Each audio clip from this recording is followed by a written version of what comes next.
Hey, I'm Scottie, and I've heard from many of you that you love to sketch buildings. So in this easy urban sketching tutorial, I'll show you step by step how to sketch this shop scene right here with ink and watercolor. So why is this reference much easier than some of the other urban sketching tutorials I've done? Well, it basically doesn't have any perspective. And because it's quite a flat image, we can concentrate on constructing the image on the page without any tricky distractions. So you can see here, it's a little shop with lots of interesting details in the window. We've got those bins on the side on the left, a few signs. We've got a sign up the top there. And what I've actually done is I've cut out a figure from another reference and I've placed it here on this reference so that it gives this scene a bit more interest and a little bit of story. I'm using my Stillman and Birn Beta series sketchbook here, and I've also got my Uni-Ball micro pen. So the first step I like to do is to plan the sketch. So we'll get our pen and we want it to fit in the page nicely. We don't want it to start here and then hit the end of the page and not be able to fit the whole building in. So I think about here, so we'll use dots as I like to do. So in the top corner here on the left, and then we'll come over here, and that should fit nicely in the page. I've got an angle here down the path. And then the other important feature of this is the figure, and we don't want to leave that till the end because we want that to fit in the scene and not look too big so she can't walk in that door. So imagine her feet are about here, and I'm going about 2/3 across from that corner. Let's put it about halfway, and the feet somewhere there. So we have 6 dots to give us a rough guide where we're aiming for as we're sketching. Okay, so I'll start in the top corner here, and we'll do the sign. So that sign gives the sketch a bit of a dynamic feel because it will stick out the side there. So when we're sketching, we're holding very loosely, and we're not worried about perfectly straight lines. And this is one of the few things in this sketch that is actually in perspective, but don't worry about getting that right too much. Just a nice little object there on the side. Okay, we've got that on the corner, and I've just done a squiggle here where that little cornerstone is sticking out. Okay, now we go across the sign. Now we don't want to do a quick line like that. We're looking for a nice line with character. So let's draw the line a bit slowly, holding it back, and see how it has a nice character to it, a little bit of a wobble. And we get to the end, and then there's something there as well that's interesting. So another little random squiggle, and there's a shadow here underneath the sign in the corner and here. Okay, so we've got that top section, but instead of going into the detail now, if you've been following my tutorials, I like to start, if I can, with the silhouette, and this sketch you can. So we're going down, and you see the bins are about here to that corner. So let's go around the bins.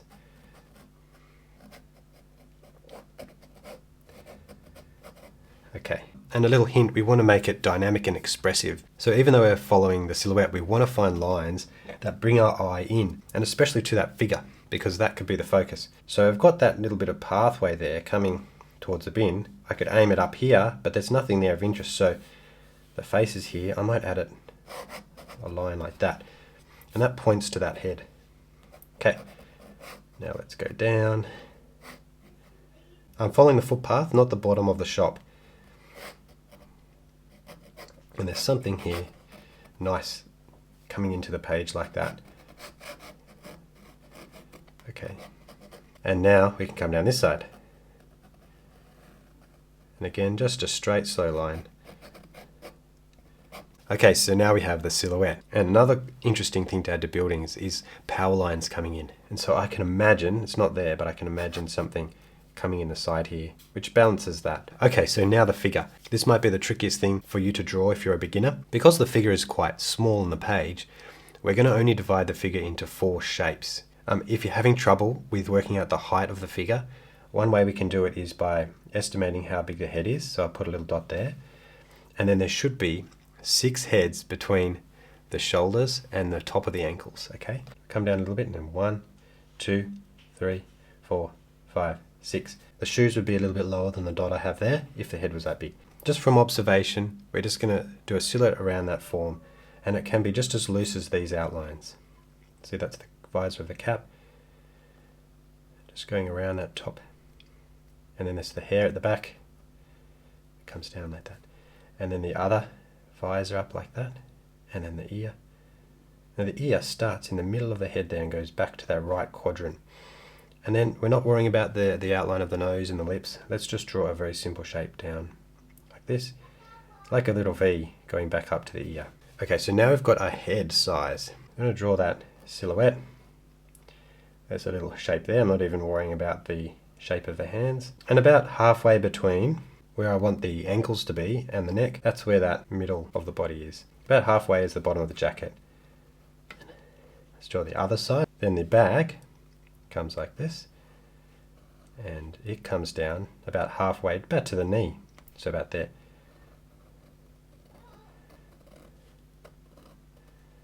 Okay, see how simple those shapes are? We can go back to the details like the arm later. We just want to get the main shapes. So the leg comes out here, and because I put a dot here and I've made sure that that's about 3 heads and that's about 3 heads, then this is an incorrect proportion. That's the bottom of the jeans, and that's the other foot there. Now we can add the shoes. Like this, like that, little curve this way, and then exaggerating that there. So there we have the figure, but I will add in the arm like that. You can add a tiny bit more detail in here, and the hood. You can't really see it on the image because the background is so black. Okay, so we've got the silhouette and we've got the figure. Now what are we going to do? Going to go into the details? No, I think it would be better and easier to draw the main shapes. We've got the sign at the top, the awning, the windows, and the doors. So let's go ahead and draw that sign like that, and then come down. For the awning, I've got to be careful it doesn't touch her head, since I made her slightly taller than in the reference. And let's do a straight line across here. And now nice loose waves here. I'm not counting them or making sure it's perfect. But if they're generally the same size, each little wave, like that. Okay, and then we go in a bit for that window. It goes just where that bin is, just a bit higher than the bottom of the bin. And goes across. And the other side, we get the same distance here, try to make it a little bit similar, and down to actually where that dot was originally. And then we can go across this way, and sometimes as I'm doing silhouette of objects, I can do a little mark like that, and it actually helps figure out where the door should be. Because the figure is a bit bigger, I'm going to make the door a bit further away, so this side is going to be smaller than in the reference. And that it's totally okay to change the reference because we're just doing loose sketching. We're not trying to measure everything perfectly. Okay, and then that line that I drew before comes across here. And down here. Okay, now let's draw the inner door. That's the handle, and then across this way. There we go. And there's also a door frame here. So now because we drew the figure first, we're not drawing over the details. Okay. Okay, and then you can see a side of slightly these sides there. It's at a bit of depth. And there's some leaves here, so why not some more interest in those corners. Now the next thing I'm going to do is the bins. You don't always have to join every line, you can leave little gaps like that. And then across like this. And there's a lock on the bin. Now I'm slightly pressing lighter for those stickers on labels. Okay, now it's coming together. Let's draw. Let's go back up to the signs. And place a rectangle right in the middle, like that. And then across that awning, I can go quite slowly. So when I'm drawing this line, I'm looking exactly at the pen. I'm looking at those two lines and trying to make sure that space is the same the whole way across. This, and then a line like this. Okay. Now, I was thinking when I was sketching this, should I draw all the details in the window, like all the products on the shelves? Well, I've decided not to, and then that might be part of the watercolor. So I'll show you how to do that later. Now, nice detail is that stripe on the door, and we'll just add the signs. So there's a little square here, a square here, no smoking sign, and just, they don't have to be exactly the same, but just whatever you think is interesting, what catches your eye here. And then on the other side, we have a advertisement, and then some rolls, oh, they're food bags, I think. I'm just drawing these little bits in one line, and then some of those little signs in the window. And then this side needs a little bit more, so a little circle there, I think. And then here, there's another detail here that's nice. And then here, a cord, more leaves. One more on the top. It's quite strong down the bottom, so let's add a stronger line up the top here, but very close to that top line. It's like the lead flashing there. And actually there's little details here, so if we add a little bit of a shadow where the eye is, just a little hint, and then a little shadow for under the nose, and I'm just guessing here, I'm not looking at proportions too much, and that might help give a little bit more direction to the face. And newsagent, and let's add that. I try not to make it look so different, keeping up some looseness to those letters. I can see the S and the A should be in the middle, so I have to make the letters a little bit wider to fit in that whole box I've drawn. And then the other writing. If you've drawn this a bit small and you can't fit in the letters, that's totally fine. We could just draw a little squiggle here for the letters. But it's more of an impression, so don't make it too dark. Otherwise it will stand out too much. Okay, I'm really happy with the details in this nice little sketch. Now we're going to add a light wash on top. So I've got my Pentel water brush pen. This is the large tip. I have my Winsor watercolors here. The colors are in the description. So we're going to start with doing this really nice awning here. So I've got my cadmium red here.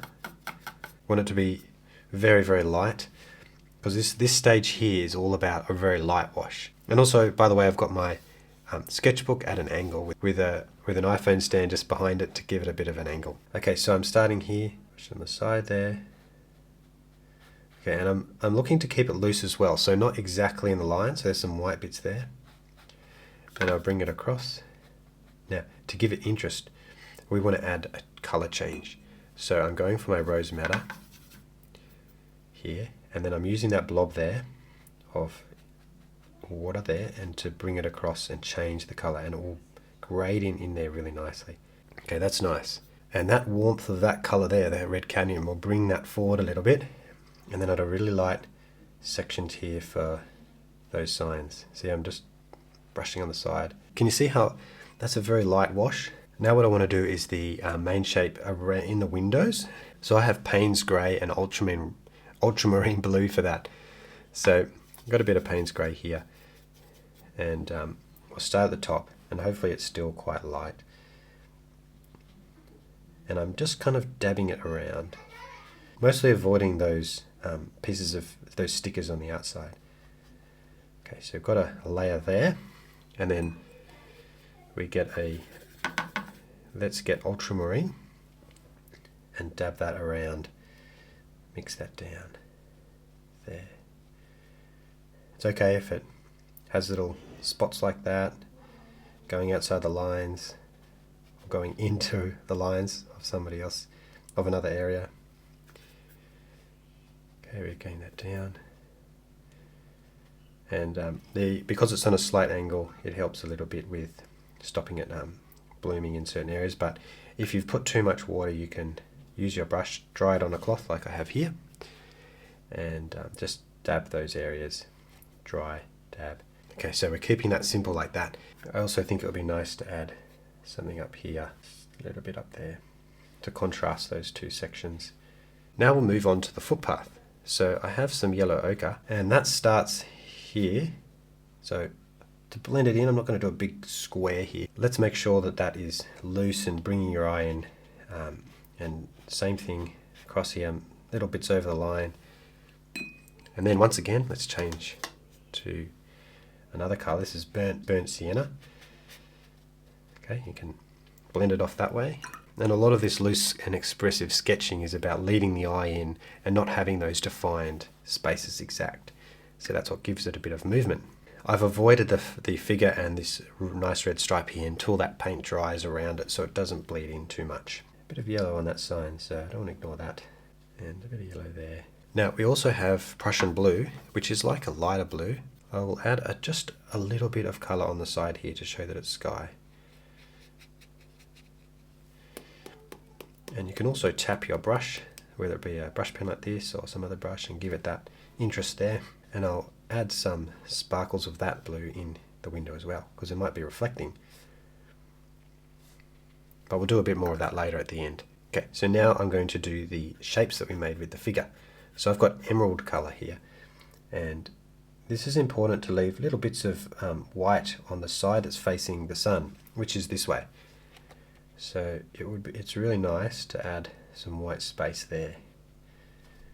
Okay, not to do the whole thing in a block. This is Viridian green, and add that in there. And the pants, we'll go back to Prussian blue for that. Dab it a little bit, so there's white space there. I'm making my way towards that face. I could do the face now, but I think it might be, if you've got a bit of colour around there, it might be dangerous, because you don't want blue or Paynes grey to go right into the face at this stage. More Paynes grey for the hat. And again this way, let's leave a little bit of space on that side, and then it will help stand out against the background. So then on the background we could get a little bit of white space there. There you go. And the cell phone, like that. I'll just wait a second more for that face, and the rust on here is really interesting. A bit of that for the rust coming down. Okay, now let's do that red stripe on the door. So in one motion from the top to the bottom. Just like that. A little bit of a red sign there, and there's red in here. Okay, I'm finally ready to do the face. So again, burnt sienna for any skin tones. I like that colour. And then the hands. At this point in the sketch, sometimes I think, looks a bit bland with your light colours with no depth. But that brings me to the next point. Usually bring it alive is the final few steps, where we add shadows and also some highlights, and even little black shadows around the place to give it depth. Okay, so that's bone dry, this sketch here. So now we can add the shadows. You could use just ultramarine if you like, or Paynes grey, but I like to add violet and purple, and then add a bit of ultramarine into those shadows. So I'll grab the violet here, because this is the biggest shadow that will make the sketch pop out more. It's right under the awning here, and we like all those highlights, so don't get rid of those. So about a brush width going in here, right across. I might make it a little bit darker even. And we can add a little bit of ultramarine in there, and that will fade out really nicely. Another spot that needs a dark shadow is over here. That's on the side of the building. Oh, I got a double line there, ultramarine and a bit of violet. And that goes around. And we can go to Purple Lake as well, where it's getting a little bit more sunny. So where the shadows are not too intense, that's where I add my Purple Lake. Okay, on the side of the bins here, and then the shadow comes down. Might be a shadow there. The front of this awning here is actually darker than those top two panels. So let's add a very light panel of colour there. Adding some texture there. We'll add a bit more texture. Now a Purple Lake down these sides, I've got shadow. So go around some of these borders where you can see that it's got an inset to the window. And then of course, you can add a bit of shadow on the wall. So she looks like she's standing right up against it. So you can tap your brush, and that adds that looseness, that expressiveness that we want. Any areas that look a bit too purpley, you can add the ultramarine in. Balance that up a bit. We've got Paynes grey. I think the frames of the door will look quite nice with a bit of that. Not too much. And then on the figure, we haven't done any there, so once again we've got the sun coming from the top left and down here. Okay, I like how there's a bit of white on some of the walls there that blends into the background. So we've got the light colors in there and the shadows. So now it's time for the darker spots and the highlights. So like I did in my van tutorial, I used a toothbrush, which I found worked really well, but you can use a normal brush and just tap it on your finger. So I've got cadmium red and a bit of red matter, and I want this to stand out. So I've got the shadow, but now let's bring it forward with a bit of more of a gradient. Got my toothbrush and let's flick it on, maybe add it a bit closer. A bit on this side and perhaps a bit on that door. And also on the top, I've got purple lake, tiny bit of violet. And let's see what happens if I do this. Experimenting here, oops. I just had interest to those block shadows to make them not too bland. So now I'm going to add just some darker areas. And now let's grab some ultramarine again. And we'll go over some of these areas here. And perhaps some yellow ochre there. You could even go into sections that you've already done, like the person here. And just a little tiny dark patch like this, which is very saturated, can bring that whole form and make it seem a bit more rounded. And then on the hat and other dark areas, just at the back here, so if it went in too dark in the first wash, I wouldn't be able to have those nice little spots there. And then even over here, where there are dark areas, you can add those in. But we have one more step to go, and that's the highlights. So you could grab a Uni-Ball Signo pen or another white pen you like to use. I also like using a Uni-Ball Posca pen with a fine tip. That's really great. I find that easier to use for bigger sketches that I'm doing. And so we'll go with this one today again. So make sure this is really dry for your white pen to work at its best. There is a big difference between the light here and the shadow. So that could be really nice to have a highlight along that edge there. I won't draw it completely showing at every spot. There'll be gaps. But there we don't have to follow it all the way. I'm stopping and starting. And that will make it really nice there. We can also add some highlights on top of these lines on the awning because the light would be coming down and perhaps reflecting on them. So you don't have to be too super crazy fast here. So the best line is going to be through that dark section on the side. So start from the middle. And there. Dots. And up here, you can emphasize those edges. And the mirror, roughly, I'm just going to roughly add the shapes here for those letters. And this corner there, the sun's coming down there, so it's going to hit these certain corners, and maybe there are shiny things within the shadow. There's lights inside here. And so this is where we're hinting and expressionistic on what's going on inside. And I like this stripe here, so emphasize it. And I'm going to put a line there on the bag. Anywhere where I can imagine the light is hitting. And just to emphasize that shadow there, we could put a shiny line going down there and on this side too. Okay, and then we're done. So I'm really happy with that and the process. I hope that was a simple process for you.